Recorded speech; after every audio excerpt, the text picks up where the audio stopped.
This game looks vaguely familiar. No, this is not Astro Smash for the Intellivision. This isn't even Astro Bastards. No, friends, this is Astro Blast for the Atari 2600 video computer system by Mattel Electronics.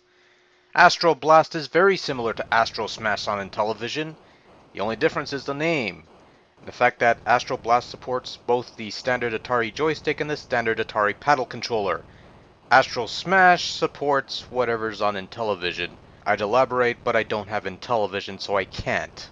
I do have Intellivision Lives. Does that count? Okay.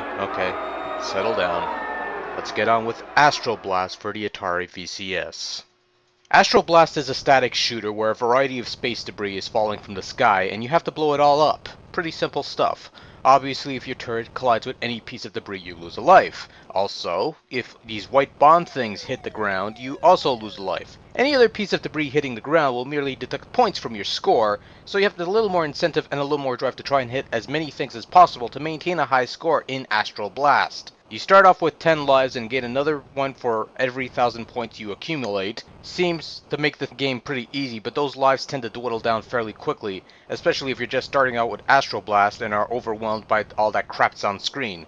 The key to success in Astro Blast is control. I'm playing the game with the standard Atari 2600 joystick and it works well enough. But Astro Blast is also compatible with the paddle controller, and though I don't have one on hand, I'm going to go out on a limb and assume that control would be much better with the paddle controller, and as such, your chances of success will be that much better with more precise control. But even without the paddle though, the standard joystick works well enough with Astro Blast. You can hold down the button to fire away a stream of rapid fire shots, which helps because of all the crap falling upon you.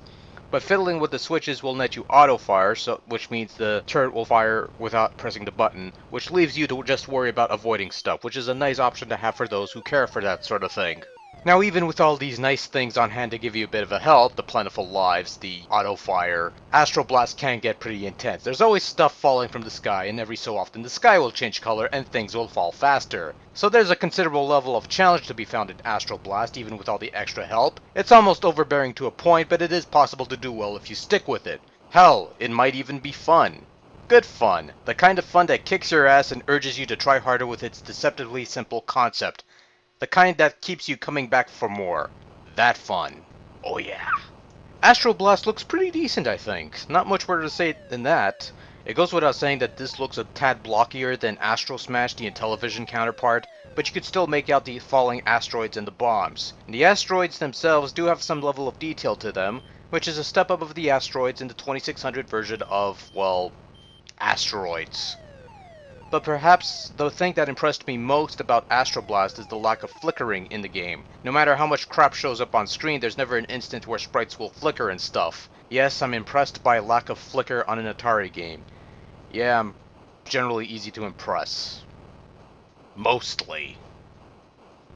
Sound in Astro Blast is also pretty decent. Again, not much more to say than that, especially considering the game's very delicate subject matter of blowing everything up. Explosions sound like explosions, even if things don't explode, they sort of just vanish when you shoot them.